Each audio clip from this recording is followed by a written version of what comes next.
T'as vu? Waouh! T'as vu comment ils attaquent? Regarde. Regarde, elle va sauter tout de suite. Oh! T'as vu? On a deux gars qui ont perdu deux doigts. Ah ouais? Ouais. N'aie pas peur, n'aie pas peur, n'aie pas peur. N'aie pas peur. La carrure, les gars, c'est incroyable. J'ai jamais vu des chimpanzés aussi près. Aujourd'hui, je vous amène à la rencontre de Billy. Depuis toujours, il vit au plus proche des animaux sauvages. Ma fille. Oui, ma fille, oui, ma fille. Oui, ma fille, c'est toi la plus belle. C'est toi aussi, tu es mon gars sûr, toi. Papa, papa!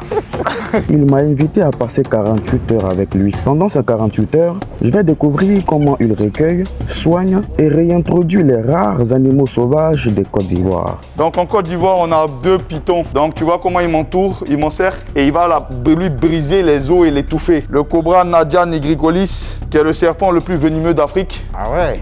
Alors lui, c'est un cobra mélanoleuca. Sa morsure, c'est un billet d'avion pour le paradis. Tu viens de dire bonjour? Mais moi, les gens me prennent pour un fou. On dit, mais lui, là, il n'a rien à faire de sa vie. Il est en train de sauver les animaux. Moi, j'ai toujours été plus proche des animaux. Pour ceux qui me connaissent, j'ai toujours été avec les animaux. Ici, il n'y aura aucune infrastructure touristique. Juste les animaux. C'est juste la nature, la faune. Mais son projet va bien au-delà. Entre protection de la nature, agroforesterie et développement des communautés locales, il tente de reconstruire tout un écosystème. Là, c'est le poste avancé des eaux et forêts. Et là, ici, c'est le bureau du tourisme. Bon, nous, en tout cas, quand on prend un banconnier directement, on lui remet dans la main des eaux et forêts et ils sont chargés maintenant du reste. Monogaga aurait dû être une destination touristique internationale. Comme vous pouvez constater, on dit Monogaga. Mais regardez, il n'y a aucune infrastructure d'accueil. La forêt est détruite à 97%. Tant que vous respectez la nature va vous respecter. Mais avant d'en arriver là, il faut revenir au commencement, là où tout commence vraiment. Les amis, vous pouvez le voir, je ne suis pas dans mon habitat naturel, voilà, comme ces animaux. Tu as vu la transition?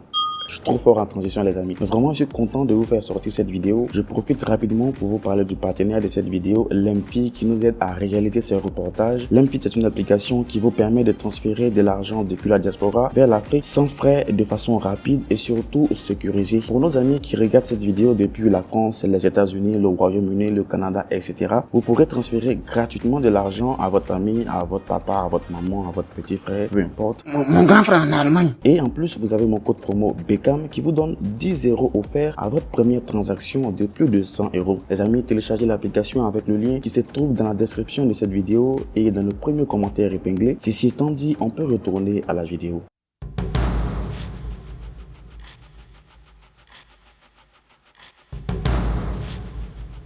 On commence ici, dans ce refuge, où des animaux sauvés du braconnage tentent de retrouver une seconde vie.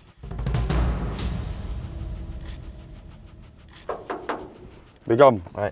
Donc, sois la bienvenue au refuge de la Roots Wildlife Foundation. D'accord, merci. Donc, ce refuge, en fait, n'est pas un zoo. C'est un site de transition qui est sous la juridiction du ministère des Eaux et Forêts, qui est un site transitoire où sont acheminés tous les animaux récupérés de la lutte anti-braconnage, du trafic des espèces fauniques, de missions de sauvetage ou de restitution volontaire. C'est qui l'homme qui se cache derrière M. Bilal? Alors, passionné de la faune et de la flore depuis mon enfance, j'ai commencé dans les chevaux. J'ai grandi avec les chevaux. J'ai créé les Crinières d'Ivoire d'Abidjan, qui était un club d'équitation qui proposait des balades, des safaris, des randonnées, des campings équestres. Ah ouais. Et par la suite, j'ai créé la brigade spéciale équestre de la police nationale, pour toujours la police à cheval. La police nationale, ouais. Ouais, voilà. Donc, lors du défilé, c'est vous qui êtes voilà, derrière. exactement. Incroyable. Voilà. Et donc, j'ai contribué également à plusieurs sauvetages fauniques auprès du ministère des Eaux et Forêts, mais dans un cadre personnel, avec des amis à moi passionnés aussi de faune. Et par la suite, on a voulu créer donc Roots Wildlife Foundation pour avoir un cadre légal. Je suis spécialiste de la lutte anti-braconnage. Je travaille avec plusieurs autres organisations, pas seulement Roots Wildlife Foundation, et j'interviens dans plusieurs pays en Afrique de l'Ouest pour créer des unités de rangers, former des rangers qui contribuent bien évidemment à la protection des parcs et réserves en Afrique. Il y a un background qui est assez lourd, hein? Il y a un background. Donc là, on va commencer la visite du refuge. Ici, vous avez différents bacs. Donc vous avez un bac à tortues. Donc toutes les tortues que nous récupérons viennent là, dans ce bac. Et une fois que nous avons une quantité assez importante, bien évidemment, donc on fait une mission de réintroduction. D'ailleurs, la dernière fois, nous avons réintroduit près d'une quarantaine de tortues à Monogaga, dans le lac Kanenga. Alors là, nous avons le bac à crocodile. Donc ceux-là sont nés en mai 2023. Ça leur fait presque 3 ans. Donc ça, c'était les premières pontes. Ensuite, là, vous avez la naissance de l'année 2024.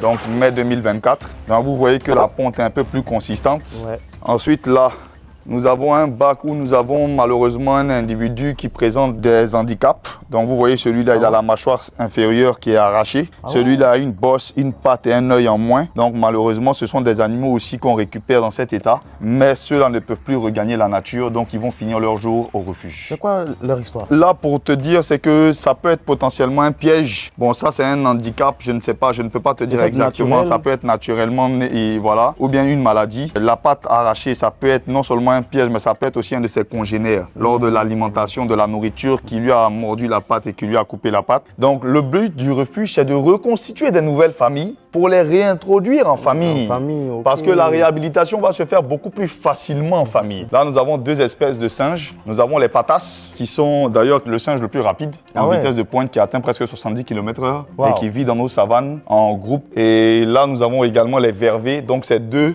animaux, ces deux espèces-là vivent dans les savanes. Donc là, ici, on a le secteur des serpents. Donc tout à l'heure, je t'enverrai à l'intérieur, tu verras un peu les différentes espèces de serpents que nous avons. Là, nous avons les singes endémiques des forêts tropicales. Donc là, avec le petit nez blanc, c'est un prétoriste, aussi communément appelé singe à nez blanc. Et là, c'est des mangabés. Celui-là, c'est un mangabé fuligineux. Alors là, nous avons le dernier bébé chimpanzé que nous avons récupéré, qui est avec sa maman adoptive. Voilà, Ami, elle est avec lui 24 heures sur 24, 7 jours sur 7. Ouais, qui s'occupe de lui, il dort avec elle parce qu'il a été arraché très vite à sa maman. Ce qu'il faut savoir, c'est que le chimpanzé reste 10 ans avec sa maman. 10 ans? 10 ans. Il passe 10 ans avec sa maman. Et une femelle chimpanzé a un petit tous les 5 ans. Donc la Côte d'Ivoire actuellement a perdu 90% de sa population de chimpanzés. Ils ne se reproduisent pas assez vite. Un bébé tous les 5 ans. Si on les tue, ça va vite disparaître. Exactement. Mais il vit bien lui. Oui, il est paisible, il est bien dans sa tête parce qu'on fait un travail exceptionnel. Et sa maman adoptive s'occupe très très bien de lui. Voilà, donc tu vois, il est taquin, il vient me provoquer un peu. Mais nous, on ne peut pas trop s'approcher de lui parce qu'on n'a pas nos masques. Donc là, en fait, ici, c'est les gardes-manger. Donc voilà, il y a un peu de tout. Bon, là, il y a du stock qui arrive. Donc en fait, chaque animal, chaque espèce est nourrie en fonction de son régime alimentaire. Donc ça, ils sont en train de préparer la nourriture pour tout à l'heure. Voilà, là, tu as un babouin que nous avons récupéré dans un village sur instruction du ministère des Eaux et Forêts. C'est un babouin qui attaquait les enfants du village. Voilà, donc le ministère nous a envoyé sur le terrain pour le capturer. Donc on l'a capturé et là, il sera réintroduit plus tard dans une des savanes où il y a d'autres babouins. Donc là, en fait, tu as 4 chimpanzés adolescents. Ok, le plus âgé a maximum 12 ans. Donc là, en fait, tu as un mâle Bono. Oh. Oui, on se calme. Voilà le mâle dominant tout en haut, Junior. Voilà, donc Junior, Bono sont les 2 mâles et Aïcha et Maya sont 2 femelles. Vous leur avez donné des noms? Oui. Vous arrivez à les reconnaître? Sans problème. Incroyable. Alors là, on a une petite femelle et un mâle, donc un peu plus petit que les autres. Alors eux, ils ont 3 à 4 ans, 4-5 ans on va dire. Donc là, tu as Sophie, petite femelle, et Joey. Non, tu fais pas ça. Tu fais pas. Non. Joey. Tu as vu, c'est sur vous qui lance ça, tu vois. Nous, on ne connaît pas. Voilà, donc ça, c'est Joey et Sophie. Il est intelligent, hein. Voilà. En fait, c'est nous qui visons. Exactement. Donc Joey et Sophie, qui sont 2 petits de 3 et 4 ans. On les sépare juste pour se nourrir. Parce que vous voyez, il y a une trappe entre les différents enclos. Donc on les sépare pour qu'ils ne manquent pas de nourriture par rapport aux grands. Tu verras des guibes harnachés, des céphalopes à flanc roux, des céphalopes à bande dorsale noire, des céphalopes de Maxwell. En fait, ces espèces-là, nous les gardons parce qu'on développe des programmes de reproduction. C'est des animaux qui sont tellement braconnés que nous décidons de les garder pour les reproduire, pour plus tard les réintroduire dans nos zones sécurisées.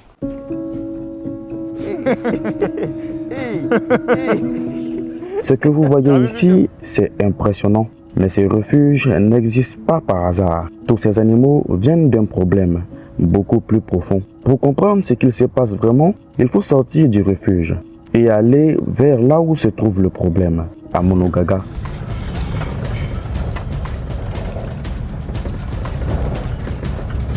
Nous sommes là pour mener des patrouilles dans la forêt pour pouvoir sécuriser la forêt, lutter contre les nouveaux défrichements, les abattages, les feux de brousse et le braconnage. Est-ce que vous avez déjà attrapé des personnes qui étaient en train de faire du braconnage par exemple? Oui, on a déjà pris quelques-uns. Et ils avaient quoi? Bon, ils avaient des rats et puis des agoutis, des varans. C'est quoi les sanctions que vous infligez à ceux que vous attrapez? Bon, nous en tout cas, quand on prend un braconnier directement, on lui remet dans la main des eaux et forêts et ils sont chargés maintenant du reste. Et bien avant ça, d'abord, nous étions des éco-gardes au niveau de la conservation des espèces marine. Ah, vous-même au début, vous faisiez ça? Oui, c'est ce que, parce que autant les parents bouffaient ça ici, et on a pris l'initiative de vraiment arrêter ça et on s'est fait former. Et lorsque la fondation est arrivée aussi, il dit non, pourquoi aller chercher encore d'autres personnes, puisqu'on a déjà des gens sur le terrain, ils sont des éco-cadres, qui préservent déjà beaucoup de choses, donc il faudrait qu'on rentre aussi en contact avec eux. Et c'est comme ça qu'on est devenu maintenant aujourd'hui des rangers, dont nous protégeons aussi comme la mer et la forêt aussi. Parce qu'aujourd'hui, c'est des choses maintenant qui sont en voie de disparition pour nos enfants et les futures générations. Et voilà ce qui nous a motivés vraiment à vraiment s'engager avec cette fondation. Aujourd'hui, qu'il y a des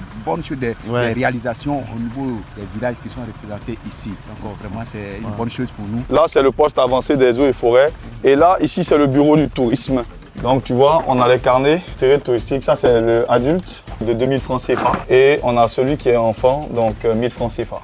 Voilà, et le reversement des fonds se fait à la sous-préfecture. Les chefs des villages vont récupérer leurs fonds sur PV auprès du sous-préfet. On ne se mêle pas de ça. Nous avons instauré ce ticket touristique qui nous aide donc non seulement à reverser la moitié de cet argent aux populations autochtones, l'autre moitié sert à payer les salaires des éco-gardes qui sont des jeunes autochtones, des guides touristiques qui sont des jeunes autochtones, de la brigade de salubrité qui sont tous des jeunes autochtones et même les femmes qui gèrent les pépinières.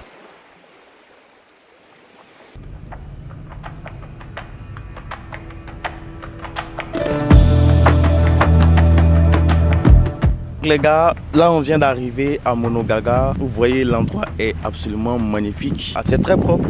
C'est parce que dans la fondation, ils ont aussi des gens qui s'occupent du nettoyage de cette belle plage que vous voyez ici. Donc, il y a un gars qui est en train de nettoyer le coin. On va aller à sa rencontre. On va lui poser quelques questions. Bon, nous, notre rôle, c'est de rendre la plage beaucoup plus propre. Parce que, par contre, les week-ends comme ça, quand il y a du monde, les gars laissent beaucoup les déchets. Donc, nous, on vient pour ramasser un peu après le passage des visiteurs. On vient pour rendre un peu la plage. Mais le vrai problème n'est pas ce que l'on voit à première vue. Parce qu'ici, la nature est en train de disparaître. 97% de la forêt a été détruite. Comme vous pouvez constater, on dit Monogaga, mais regardez, il n'y a aucune infrastructure d'accueil, aucune infrastructure qui peut accueillir des touristes ou quoi que ce soit. Donc vraiment, ça ne ressemble pas à l'environnement. Notre objectif est de créer un tourisme éco-responsable avec des installations éco-touristiques innovantes. Et là, tout de suite, comme vous pouvez constater, même ici déjà, nous avons commencé le reboisement, vraiment parce que pour la préservation de la côte, parce que l'avancée de la mer est assez significative. Monogaga aurait dû être une destination touristique internationale. Parce que quand nous avons vu, avant que la forêt ait été détruite, quand nous avons vu l'inventaire faunique, c'était un inventaire faunique incroyable. Le Monogaga était riche de sa faune, avait des espèces animales les plus rarissimes de Côte d'Ivoire, donc d'Afrique de l'Ouest. Wow. Nous avions l'hippopotame pygmée, des chimpanzés, nous avions le bongo qui est une superbe antilope, nous avons les éléphants, il y avait de tout dans la forêt de Monogaga, des léopards. Il y en a plus? Non, malheureusement, il n'y en a plus. Il n'y en a plus, ou du moins en extrême diminution, parce que la forêt est détruite. Sans habitat, il ne peut pas y avoir de faune. La forêt est détruite à 97%. Nous n'avons que 3% de forêt, et attention, ces 3% sont uniquement des poches de forêt.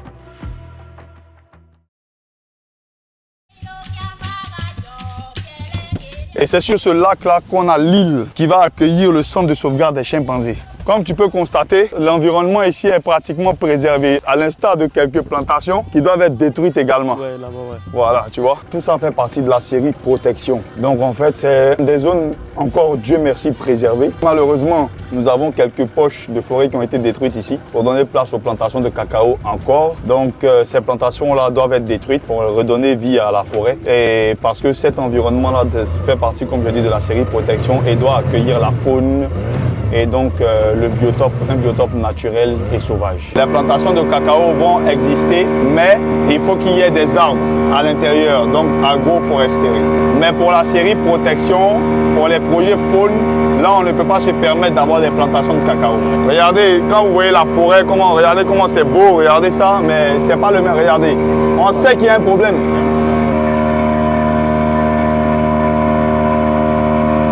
Ici, il n'y aura aucune infrastructure touristique. Juste les animaux. C'est juste la nature, la faune. Seulement, il y aura un camp là-bas, des eaux et forêts, pour la sécurité des chimpanzés. Donc, ça sera un campement, donc un poste avancé, où les eaux et forêts, les agents des eaux et forêts seront là en permanence avec les éco-gardes et les soigneurs qui pourront prendre les canoës pour accompagner les touristes pour leur montrer les chimpanzés sur l'île. Wow. Ça sera très beau, hein? Ça va être très belle beau. Expérience. Exactement. Il n'y a pas de serpents ici? Si, il doit forcément avoir des serpents. Nous-mêmes, on a réintroduit des serpents ici, des pythons. Mais il y a forcément des serpents. Moi, j'ai peur des serpents. Hein. Non, faut pas s'inquiéter. Les animaux ont plus peur de vous que vous deux. Un serpent, en réalité, au jour d'aujourd'hui, un serpent, il passe, il vous voit, il est traumatisé. Ah ouais? Mais bien sûr, il ne fera que chercher à fuir. Malheureusement, quand on dit les morsures de serpent, ce sont des accidents qui arrivent. C'est que le serpent est là sans faire attention, tu lui marches dessus, donc c'est un réflexe naturel. Donc il se défend. Ou bien si le serpent se fait poursuivre, ou bien veut se faire attraper, forcément, il va chercher à mordre. Parce que moi, je peux vous dire, c'est que tant que vous respectez la nature va vous respecter. Mais moi, les gens me prennent pour un fou. On dit, mais lui, là, il n'a rien à faire de sa vie. Il est en train de sauver les animaux. Ah ouais? Mais en réalité, c'est eux qui sont perdus. Aujourd'hui, les gars disent, bon, je vais à Sini, je vais être déconnecté un peu. Je vais aller me relaxer, déconnecter à Sini. Mais pourquoi c'est à Sini que tu vas te déconnecter et te relaxer? Pourquoi tu ne te relaxes pas et tu ne te déconnectes pas chez toi à la maison? C'est parce qu'en réalité, ton corps, lorsqu'il arrive à Sini, dans cet environnement naturel, lui-même, il relâche tout. Parce que c'est dans ça que Dieu l'a créé pour vivre. Non, moi, j'ai toujours été plus proche des animaux, pour ceux qui me connaissent, que des humains. Non, mais ça, c'est le cas. Ah ouais? Pour ceux qui me connaissent, ils vont te le dire toujours. Vraiment? Oui, moi, à l'époque, j'ai grandi avec que des animaux, avec les chevaux. Donc, j'ai toujours été avec les animaux. Tu vois ça? Ça, c'est des braconniers qui sont venus ici. Ah ouais? Ouais. Tu vois, ils sont venus, regarde, ils ont mangé de la coco. Ça, c'est pas très vieux, ça. Tu vois? Vous pouvez savoir que c'est récent. Oui, tout à fait. Et tous ces sachets-là, c'est eux qui ont déposé ça là. Tu viens dire bonjour? Viens dire bonjour. Oui. Vous voyez qu'on a des singes qui ne sont pas en bon état. Donc malheureusement, très souvent, on récupère des animaux en très mauvais état. Ça, c'est l'empreinte humaine. Regardez, il a la peau sur les os. Mais qu'est-ce qui fait ça par exemple? Mais c'est parce qu'il a été chez des gens qui ont pris le singe, qui ne se sont pas occupés, qui ne le nourrissaient pas. Et à la fin, qui en ont eu marre de le voir et puis bon, qui sont venus nous le donner. Alors là, vous avez des tortues sulcata. Mais par contre, ce sont une espèce qui n'est pas endémique de Côte d'Ivoire. Ce sont des tortues qui proviennent du Sahel. Et là, tu as les tout nouveaux bébés. Ah, tu vois? Donc ça, c'est les nouvelles naissances. Voilà comment c'est petit, regarde comment ça devient. Là, c'est combien d'années ils ont eux, par exemple? Ouf, ça c'est entre 10 et 15 ans. La tortue, ça vit combien d'années en général? Ouf, centaines d'années, mon frère. Ah ouais? Oui. Vivre avec ces animaux, ce n'est pas un jeu. Ici, le danger est bien présent. Wow. Ça, c'est un bébé de l'année passée et qui mord déjà. Hein. Et il mord déjà? Ah bah bien sûr. Il mord déjà. Hein. Attention. Ça, je le lâche, il me mord. Donc, tu vois, ici, on a reproduit à peu près leur environnement naturel. Tu as du sable, tu as de l'eau, tu as des arbres, tu as de tout, tu as de l'ombre. Donc, tu as un nid apparemment qui a éclos là-bas aussi. Regarde, tu as un trou là-bas. Ouais. Et tu as un trou ici. Donc là, tu as presque 2-3 nids même qui ont éclos. Tout à l'heure, vous avez dit que vous allez récupérer les bébés. Là, d'ailleurs, on peut le voir ici. Donc, comment est-ce que vous allez les récupérer? Avec le filet. Et c'est pas dangereux de rentrer là? C'est très dangereux. Tu veux que je te montre une démonstration? Donc, regarde, tu vas voir la femelle là. Regarde. T'as vu? Waouh, bro. Donc, il est agité, hein? Ah bon, d'accord. Donc en fait, elle protège son nid. Ah, c'est son nid juste là. Ouais, c'est son nid. Regarde, elle s'apprête à bondir là, elle s'apprête à bondir. Faut pas qu'on s'approche trop les gars, parce que... C'est super dangereux, effectivement. Voilà pourquoi c'est pas n'importe qui le fait. On est formé pour ça. Et dans votre parcours, est-ce que vous avez déjà eu un imprévu malheureux? On a 2 gars qui ont perdu 2 doigts. Ah ouais? Ouais. Ils ont perdu 2 doigts. Et attention, les 2 doigts, ça a vraiment été une chance. T'as vu? T'as vu comment ils attaquent? Regarde. Oh, regarde, elle va sauter tout de suite. Oh! T'as vu? Attention, attention. Oh. T'as vu? Voilà. Attention. Donc c'est pour te dire que Ils sont en alerte là. c'est pas rigolo, c'est pas... Ouais, là actuellement c'est le moment des éclosions. Donc ils sont tous en alerte. Donc en Côte d'Ivoire, on a 2 pythons. Donc le python de Seba et le python royal. Le python de Seba qui est assez agressif. Donc tu vois comment il m'entoure, il m'encercle. Donc entourer sa proie comme ça. Et il va lui briser les os et l'étouffer. Wow. Et ensuite l'avaler. Voilà. Donc ça c'est le python. La différence entre lui et l'autre python, c'est que l'autre python est beaucoup plus clair. Lui, il a un peu la couleur du treillis militaire. Ouais. Voilà. Tu veux essayer? J'ai un peu peur. J'ai un peu peur. Le cobra Nadia nigricolis, qui est le serpent le plus venimeux d'Afrique. Ah ouais? C'est la mort directe pour une morsure. Et là où il est venimeux? Hein? Alors lui, c'est un cobra mélanoleuca. Donc c'est le cobra des forêts. Donc un des serpents, un très venimeux aussi. Je vais juste vous montrer un peu sa tête. La différence entre les deux, c'est que le nigricolis crache. Donc il peut t'envoyer son venin dans les yeux à au moins 2 mètres. 2 mètres? Ouais, et il vise principalement les yeux. Et si tu t'y prends pas très rapidement, tu es aveugle. Ah ouais? Lui, sa morsure, c'est quelques minutes après. C'est un billet d'avion pour le paradis. Direct. Bonjour ma fille.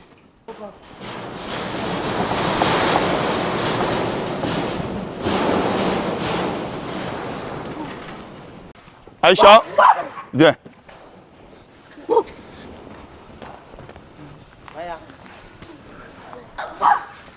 Regarde celui-là. Waouh. Junior. Junior. Est-ce qu'il peut blesser? Oui. Waouh. Alors ce que tu dois comprendre, c'est que les chimpanzés sont omnivores. Donc dans leur régime alimentaire, ils mangent de la viande. Ah ouais? Oui, donc une fois par mois, ils peuvent tuer un petit singe. Ou bien même s'ils ont eu une petite céphalope, ils vont la tuer. N'aie pas peur, n'aie pas peur, n'aie pas peur. N'aie pas peur. La carrure, les gars, c'est incroyable. J'ai jamais vu des chimpanzés aussi près. N'aie pas peur, n'aie pas peur. Bono. C'est le mâle dominant. Non, lui c'est le jeune mâle. Ah, ok. Mais c'est la racaille du groupe. Ah. Bono, viens. Bono, Bono, viens. Viens. Il vient. Oui, Wow. ma fille. Oui, ma fille, oui, ma fille. Oui, ma fille, c'est toi la plus belle. Incroyable. Hein? C'est toi aussi, tu es mon gars sûr, toi. Opa, opa. Opa. Hopla, hopla, hopla, hopla, hopla. Oh. Comment est-ce que vous avez fait pour les dompter de cette manière-là? On ne dompte pas les animaux, mon frère. Les animaux, c'est l'énergie. Ils savent que c'est moi qui les ai sauvés, pardon. Ils savent que c'est moi qui suis là pour m'occuper d'eux. Ils savent que je suis là pour eux. Ils sentent mon énergie et j'ai une énergie apaisée. Donc, il n'y a aucun problème. C'est la peur. Par exemple, là, tu vois, toi, tu as peur. Ouais, j'ai peur. Ils sentent que tu as peur. Ils le savent. Donc, c'est pour ça qu'ils vont aller te taquiner, te provoquer un peu pour te tester. Tu vois? C'est pour te tester, en fait. Hop là! Hop là, galipette! C'est mes bébés. Lui, il est venu, il était tout petit. Donc, grandi Oui. avec vous. Et les gars, Maya est enceinte. Hein. Ah ouais? Vous avez vu ses seins? Tu as vu ses seins? Ses seins sont remplis, les gars. Regardez comment un chimpanzé sourit. Ah, c'est comme ça qu'il sourit. Regardez comment il il rit. rit comme- Ah là, il est en train de rire comme Voilà, là, il est en train de rire. Je suis en train de le chatouiller, en ça. fait. Ah, je vois. À quel point ça peut être dangereux un chimpanzé? À quel point? Jusqu'à quel point? Mon frère, un chimpanzé, s'il veut te tuer, il te tue à la seconde. À la seconde. Ah ouais? À la seconde. Oh, il a la force hein, dans ses bras. Non, mais il t'arrache le bras à la seconde. Junior même faisait ça. Il avait des stéréotypes. Donc il était un peu traumatisé. Et là, quand il fait ça, c'est pas bon. Non, là c'est fini. Il ne le fait plus. Mais il le faisait parce que c'était un traumatisme. Et en fait, avec le temps, ils ont arrêté tout ça. Regarde-le comment il est doux aujourd'hui. Il est stable. Il est heureux. Donc c'est une famille heureuse. Et c'est un groupe donc qui va repartir dans la nature sur l'île de Kananga à Monogaga. Bono, tu arrêtes tes conneries là, hein? Tu arrêtes? Non, je suis pas content. C'est 15 000 pieds d'essence forestière qui vont être replantés donc dans la forêt pour la période de reboisement 2026. On fait des contrats avec des femmes autochtones. Nous, on finance toute la pépinière et elles s'occupent d'entretenir la pépinière. Et nous allons venir racheter les plants avec ces mêmes dames pour aller les planter. Comment tu vas? La forme? Voilà.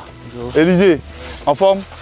Donc je te présente Élisée, qui est propriétaire de ce champ. Avec son employé, Élisée a été l'une des premières personnes ici à Monogaga dans la forêt à s'engager à nos côtés dans ce projet. Et voilà même pourquoi on en a fait notre coordinateur de la forêt. Donc c'est lui qui gère un peu tous les aspects, tout ce dont on a besoin dans la forêt. Donc tu vois, là c'est le typique d'un arbre qui a été reboisé, replanté. On va te montrer ça, ça a été la campagne 2023, regarde déjà, c'est du Mélina. Tu vois tout ça, au bout de encore 2-3 ans, tu as un beau champ, une belle plantation qui est sous couvert des arbres, qui n'a pas étouffé le cacaoyer, mais qui lui a donné une zone d'ombrage, qui va enrichir le sol, qui va accroître la productivité du cacao. Donc en fait, on favorise aussi des essences qui sont utiles. Donc ça leur fait en fait en réalité une double récolte. Le poivre, la petite cola, tu vois non? Le cacao qui est déjà Voilà, là. donc ils récoltent ça, ils récoltent le cacao, ça leur fait une double récolte. Mais derrière cette beauté, il y a des tensions, des incompréhensions et surtout une question importante.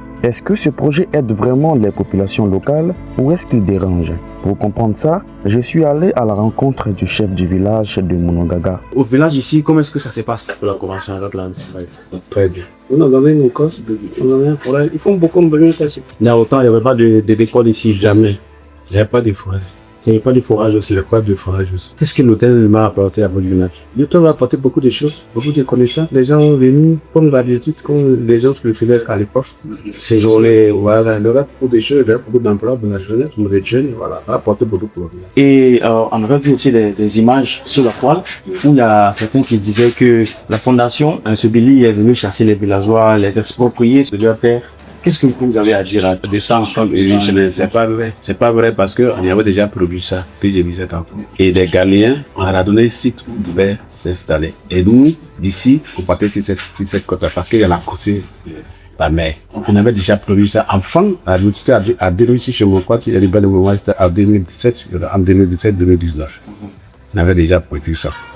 Et quand la fondation est venue, ils ont arrêté les mains chaudes. On a accepté. On allait leur présenter le site où nous devions partir. Et puis déjà, on a des têtes comme avant l'arrivée des villages. Il y a certains qui viennent vendre les terres que justement la fondation cherche. Ça n'engage que. Ça n'engage, vous les connaissez? On les connaît pourquoi? Ils sont du village. C'est ça qui, aujourd'hui, c'est ce qui dit c'est le village. Ce sont eux qui remportent les trucs sur les réseaux sociaux. Sinon, on les connaît.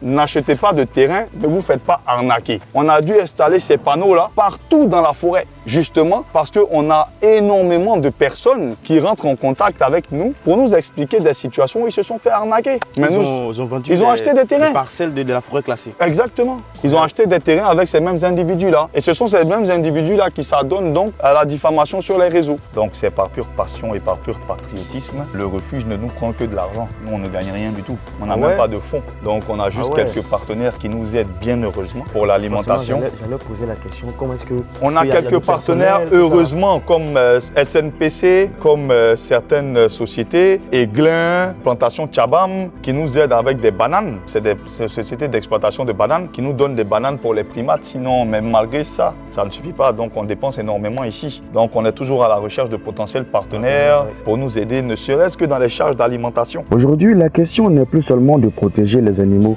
mais de savoir si nous, les humains, on est encore capables de protéger notre propre environnement. Sans la nature, il n'y a plus d'animaux. Et sans des initiatives comme celle-ci, il ne restera bientôt plus rien. Je vous mets toutes les informations sur Billy et son association dans la description de cette vidéo. Et laissez-moi vos avis dans les commentaires.